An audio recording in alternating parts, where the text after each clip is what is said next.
ألف مبروك للشعب السوري، إلغاء العقوبات رسميا عن سوريا وإزالة قانون قيصر بشكل رسمي. يعني جواز السفر السوري صار بيحكي وصار معترف فيه عالميا وصار قوي جدا. يعني فيز تركيا رجعت بأسعار صادمة، وفيز دبي رجعت بأسعار رائعة، ورح تطلعوا على العمرة كمان بأسعار صادمة. ولحتى تعرفوا وين الحكي مشي معي، يلا دخلنا.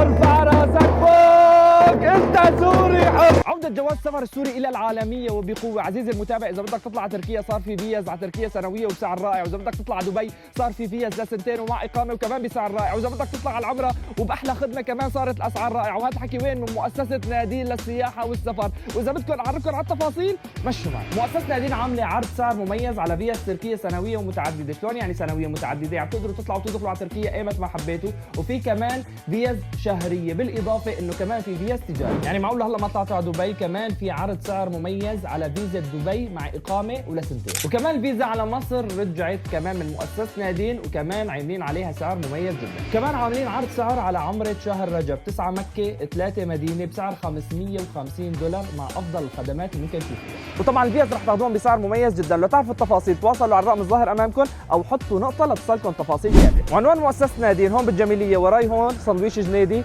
في عندكم هون مغسلة الأزبكية. تدخلوا بهي العبارة على اليمين بكم متر بتلاقوا مؤسسة نادين. طلعوا تركيا دبي وعلى العمرة ومشوا معي.